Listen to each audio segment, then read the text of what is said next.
Bismillahirrahmanirrahim. Assalamualaikum warahmatullahi wabarakatuh. Waalaikumsalam warahmatullahi. Alhamdulillahilladzi arsala rasulahu bil huda wa dinil haqq liyudhhirahu 'alad dini kullihi wa kafa billahi syahida, amma ba'du. Para pemirsa Salyudin Hasim Official yang dirahmati Allah Subhanahu wa taala. Pada podcast kali ini, alhamdulillah kami berada di lingkungan Pondok Pesantren Darul Istiqomah Katoi. Alhamdulillah bahagia rasanya kami secara pribadi bisa bersilaturahim dengan Ustadz Islahuddin. Kaifahalukum Syekh? Alhamdulillah bi khair. Khair ya? Khair. Alhamdulillah. Ustadz, tema bincang-bincang kita kali ini seputar pesantren dan politik. Masya. Iya.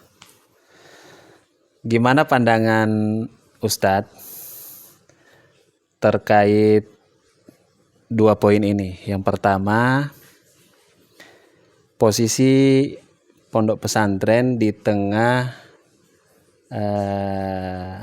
dalam tanda petik bujuk rayu para politisi yang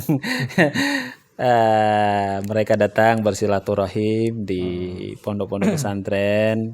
Ya, kita husnuzan lah gitu ya. Tapi kita sebagai lembaga mesti juga punya sikap. Satu, yang kedua, bagaimana pandangan Ustadz terkait dengan politik? Ya, silakan Ustadz. Syukran Ustaz. Bismillahirrahmanirrahim. Assalamualaikum warahmatullahi wabarakatuh. Waalaikumsalam warahmatullahi wabarakatuh. Alhamdulillah wa syukrillah wa inna sana'ahu kullahu lillah ahmaduhu wa ashkuru wa atubu ilaih. Alhamdulillah, puji syukur kehadirat Allah Subhanahu wa taala. Hari ini kami kedatangan tamu yang luar biasa. Kemarin-kemarin saya cuma nonton lewat YouTube, kalau ada di share di grup dan lain sebagainya. Luar biasa Ustaz kita satu ini, pimpinan pondok juga tapi aktif dalam berbagai hal, apalagi media sosial ini. Luar biasa Ustaz. Terkait apa yang tadi, pembicaraan kita tentang mengenai pesantren dan bagaimana sikapnya tentang politik, begitu Ustaz. Insyaallah. Apalagi luar biasa ini Ustaz. Tahun politik. Iya. Luar biasa memang. Artinya kita pondok pesantren, tentu masyarakat tahu Ustaz, pesantren itu didirikan dari masyarakat. Mulai dari yayasan tumbuh, masyarakat yang membesarkan. Dalam hal ini berpolitik, pasti pondok-pondok pesantren punya sikap tersendiri dalam berpolitik. Dalam hal ini kami Darul Istiqomah cabang Katoi tentu mempunyai alasan-alasan tertentu, bahkan prinsip-prinsip tertentu tentang berpolitik. Itu sudah dari pusat sampai ke cabang-cabang Ustadz itu sudah diberikan penanaman tentang bagaimana berpolitik. Nah, hubungannya dengan politik sekarang ini tentu kita harus mengambil sikap bagaimana pondok pesantren. Khususnya kita di Darul Istiqomah cabang Kato ini berkomitmen bahwa kami tidak berafiliasi dengan partai ataupun calon tertentu, seperti itu. Menyikapi teman-teman yang datang, alhamdulillah bersilaturahim dengan baik. Mungkin saya sendiri sudah merasakan juga bagaimana kalau musim-musim politik seperti ini, luar biasa. Itu sebagai bentuk sebenarnya silaturahim, sarana yang insya Allah akan memperkuat semua lini dalam lingkup masyarakat baik berpondok pesantren. Jadi kami tidak mengatakan bahwa kami memilih ini, mendukung ini, tidak. Artinya kami di Darul Istiqamah cabang Kata itu berkomitmen bahwa kami tidak berafiliasi dengan partai ataupun calon tertentu. Walaupun mungkin kita sering dengar mungkin ini dan lain sebagainya.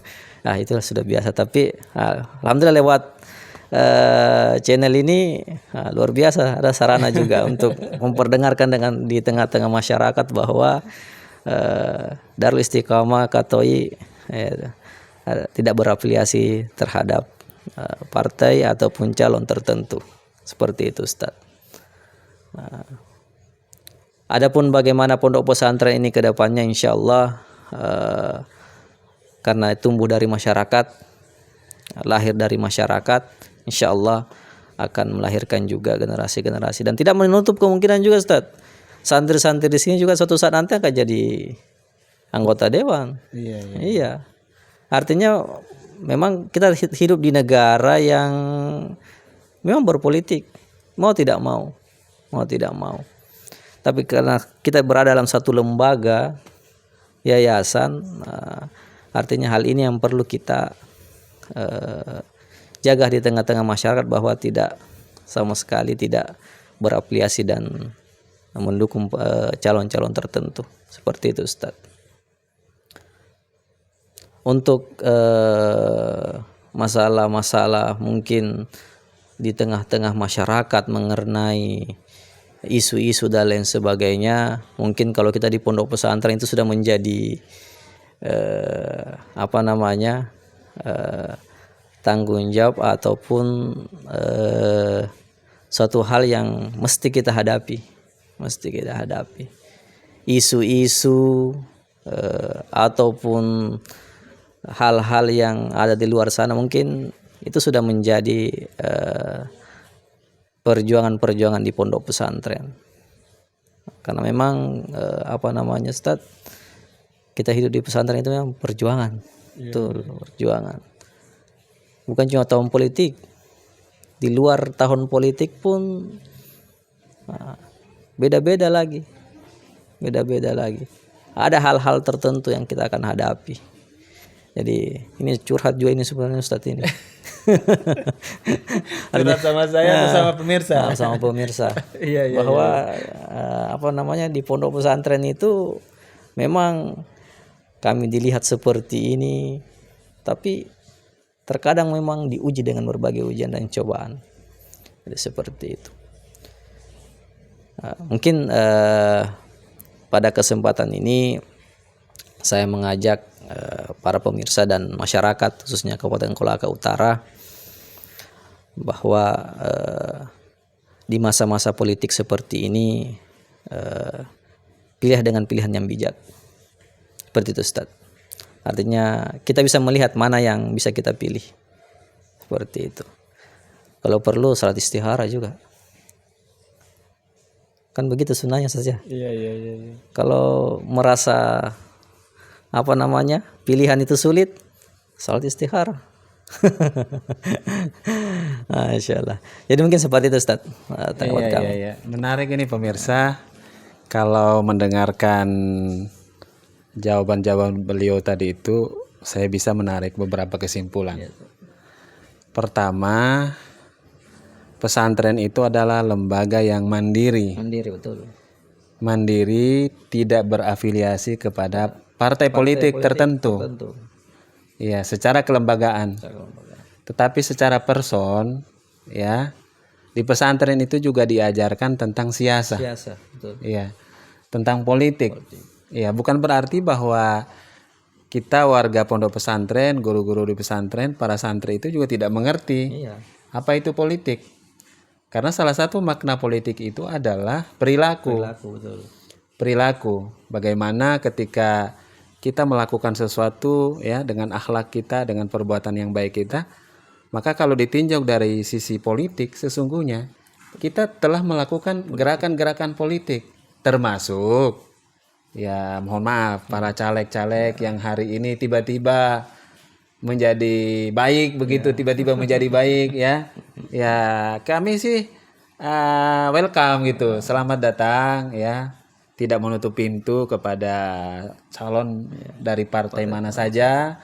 Silakan datang silaturahim ke pondok-pondok kami, pesantren, mudah-mudahan. Tapi kami juga tidak bisa menjanjikan bahwa dengan berkunjungnya Bapak ke tempat kami itu secara otomatis Bapak mengklaim bahwa di pesantren kami itu menjadi tapi jadikanlah kunjungan silaturahim bapak-bapak para caleg ke pondok pesantren itu sebagai investasi di masa yang akan datang.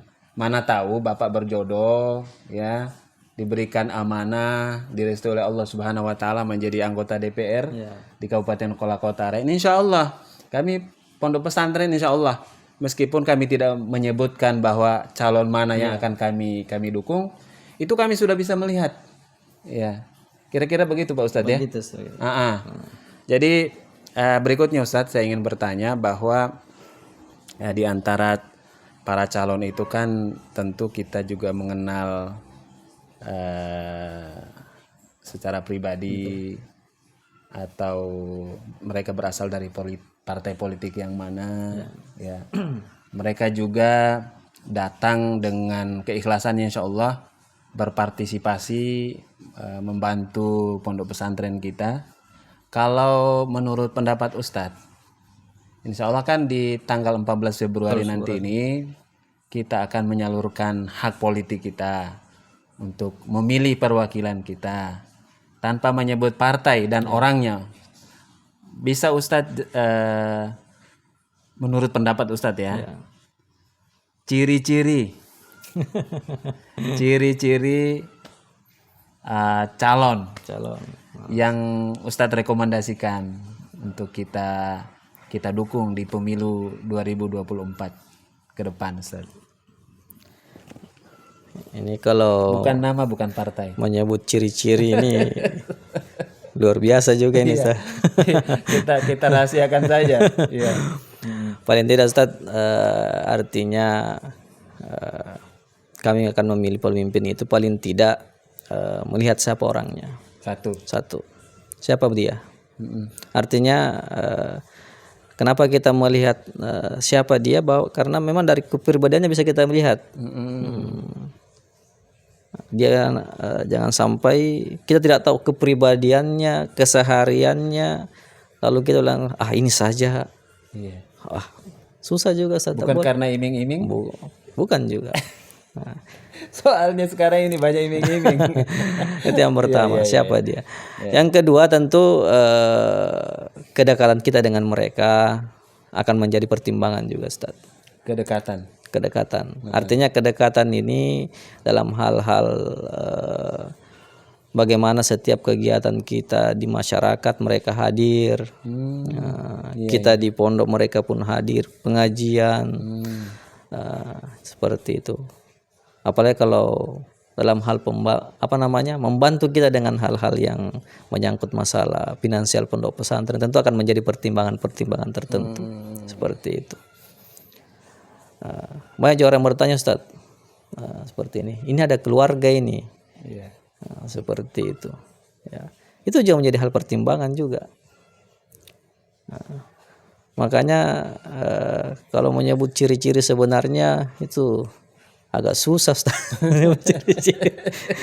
kalau paling tidak itu saja menjadi kepribadiannya, bagaimana dia di masyarakat, dengan rekam jejaknya kita bagaimana. Tentu kan calon-calon wakil kita di DPRD Kabupaten Kolaka Utara itu nanti paling tidak ketika dia bisa menduduki jabatan itu, dia bisa terjun langsung ke tengah-tengah masyarakat, membangun bukan cuma daerah pemilihannya saja yang dia urus, tapi semua lingkup Kabupaten Kolaka Utara, seperti itu. Dan saya rasa masyarakat sudah tahu. Dan saya mengajak masyarakat memang melihat walaupun memang ada iming-iming terkadang itu Ustadz itu sudah Iya, ya. Artinya janganlah menjadi acuan itu. Lihat siapa dia, mau bekerja atau tidak, dekat dengan kita, oke. Siap membantu kita sejalan dengan, apalagi kita bisa sejalan, itu kan luar biasa sekali Ustaz. Iya. Sejalan. Saya rasa itu Ustaz. Pertanyaan terakhir Ustadz. Iya. Untuk pemilihan presiden nanti, kira-kira Ustadz secara pribadi Ya. condongnya kemana? Ini kan sudah dekat ini, kita juga pimpinan pondok juga harus Iya. kalau bisa ya menyampaikan pendapat kita, karena boleh jadi masyarakat juga bingung gitu. Kalau kita bisa melihat Ustadz kan, kalau kita di daerah Sulawesi ini sudah tahu siapa yang didukung. Oh gitu. Iya. Artinya dari ketiga calon itu kan sudah ada yang diagung-agungkan. Tak perlu menyebut nomor ya. Nggak usah. Nah, jadi seperti itu. Iya. Siapa dia kan kita sudah tahu siapa, dan harapan kita itu juga Dekat dengan agama. dekat dengan agama, ulama. Iya, alumni pondok pesantren juga ya. Iya, seperti itu. Iya. Terima kasih Ustaz. Luar biasa ini. Ini pertemuan pertama ya para pemirsa sekalian, khusus kepada para caleg. Ya, itulah sikap kami sebagai pengasuh pondok pesantren. Yang pertama, pondok pesantren itu adalah milik masyarakat. Kami pengasuh pondok pesantren tidak berafiliasi kepada partai politik tertentu. Ya, secara kelembagaan. Nah, namun secara pribadi, insya Allah kami juga punya hak politik. Karena itu, silakan para caleg, DPRD Kabupaten, Provinsi, DPR RI, datanglah ke pondok-pondok pesantren, bersilaturahim, ya, minta doa, ya kan? Karena kata Rasulullah SAW, siapa yang ingin dimudahkan rezekinya, ya kan, dipanjangkan umurnya, ya perbanyak silaturahim. Ya sekarang ini musim silaturahim. Iya, waktunya ya, meskipun dengan tujuan ya mungkin jangka pendek. Tapi dari pertemuan-pertemuan jangka pendek ini juga akan menjadi cikal bakal untuk jangka panjang ke depannya. Kita doakan mereka. Iya. Terima kasih banyak waktunya Ustadz. Semoga pertemuan ini bukan pertemuan yang terakhir. Insyaallah. Kita bisa bertemu lagi pada podcast berikutnya. Jangan lupa like, comment, subscribe. Assalamualaikum warahmatullahi wabarakatuh. Waalaikumsalam warahmatullahi wabarakatuh.